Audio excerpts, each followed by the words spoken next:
Here we go. Welcome to another session of One in the Spirit. I'm David Clemes, and I'm very pleased today to have with me Molly, who is our second, I don't call you second minister, but you've been one of our longest-serving ministers here. Molly Bell, thank you very much for being here. It's a pleasure. Now, Molly, I understand that you have a very colorful background. So where did you come from originally?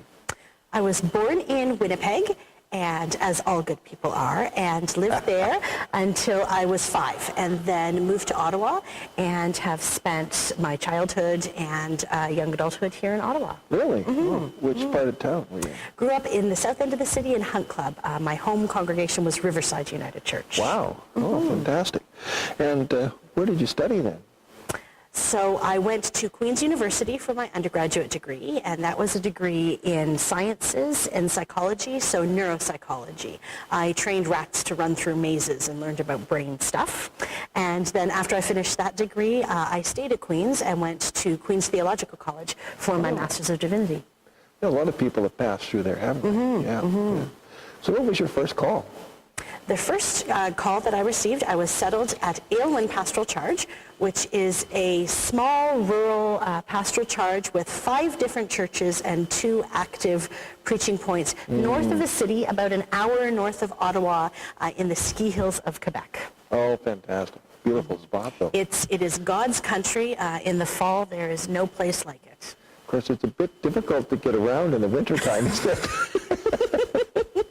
One of the reasons that that call lasted 2 years, but only 2 years, was because we were living there, and my husband Stephen was working in the city, and so we were doing that commute, and every time the snow started to fly, we would hop in the car and drive down to the city and stay in my parents' basement to make sure that we could be in the city and not stranded up there. So what brought you to Orleans United Church, besides not having to do a 5-point charge? It was a delight to be with Aylwin Pastoral Charge for a few years, but I got a distinct sense that I was not cut out to be a rural minister. And so dearly as I loved them and what I was doing, I felt a sense that I was being called to to urban ministry. And so applied to a bunch of places in Ottawa, since that was where Stephen was working, and we knew this is where we wanted to settle. And so in applying to a bunch of different places, Orleans was one of them. And I remember clearly after having the first interview with Orleans, leaving that one and saying to Stephen, I don't know what they thought of me, but that was it for me. I knew that the call was there, and I just hoped like heck that Orleans felt the same way. So what brought you into ministry in the first place? Some people have a great sense of, the one-time call that the phone rings or the lightning bolt strikes. For me, it was more a growing realization that maybe this is something I could do. I was in my second, third year of university and starting to think about what I would do after I graduated. I was looking at law, I was looking at social work, I was looking at psychology, I was looking at teaching, and this little kind of niggling thought, somewhere a seed was planted that said, what about ministry? I grew up in a church where it was an older male a Scottish Presbyterian minister was my experience of ministry, and so I didn't have any experience of someone who looked like me or sounded like me in ministry. So I decided what I'd do is I'd start kind of testing the waters. And so I started to talk to my parents, my family, my sisters, my friends, saying, what do you think about this? Fully expecting everyone to laugh at me and say, are you kidding? And every time, without exception, when I would say to somebody, what do you think about me being a minister? The response that I would get back would be overwhelmingly positive and supportive. And so for me, my call was a call issued by a whole community of people who said, I think this is something you could do. And for me, being a minister meant that I could be a teacher and a social worker, and I could work with people, and I could spend time by myself, and I could have flexible hours, and I could never know what to expect in a given day. And all those things were things that excited me about ministry. It sounds like that's what really sustained you in your faith as well. Absolutely, absolutely.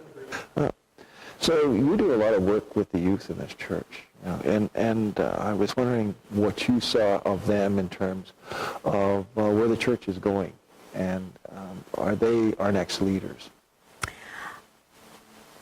The way that I would choose to phrase that is not that the youth are our next leaders, but they are part of our current leadership. I think that the youth being a vital part of this faith community is one of the things that makes Orleans United vibrant and dynamic. Its intergenerational atmosphere is one of the greatest gifts that this church has to offer. And so I think that as we encourage these youth to explore their faith lives and their experiences within community, they are ones who are providing leadership as well. I see them as a great gift. I always tell the parents that what we're doing now is planting seeds. So what we can do here is plant seeds amongst all these people and water them as much as we can, and then we leave it to God. And we trust and we believe that these seeds will grow into something beautiful. And what we have done is planted seeds of what church can be about and what being part of a faith community can be about.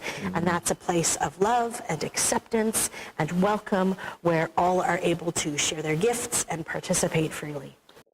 Yeah, I really think we need to do a shout out to the youth themselves because they've got quite a vibrant activity going on there, and to their leaders. Our youth leaders and our participants are really some of the most amazing people that I know, and they bless our congregation, and we are so fortunate to have them as Absolutely. part of OUC. Thanks very much, guys. Now, your experience here at OUC, has it been what you thought it was going to be from the beginning, and were there any surprises? I'm not sure when I started at OUC 14 and a half years ago now that I ever imagined how rich ministry could be with the congregation, especially long-term ministry. That's something that has been such a blessing. I have figured out that for me, being in a team ministry, being in an equal collaborative team ministry, is where I find passion and excitement and joy, and being in a suburban setting that has a congregation that is full of different ages and experiences, that for me is such a gift. And so I'm not sure I ever imagined that I would be here this long and still be having such fun after 14 and a half years, and that the gift I would find in being with people over a lifetime.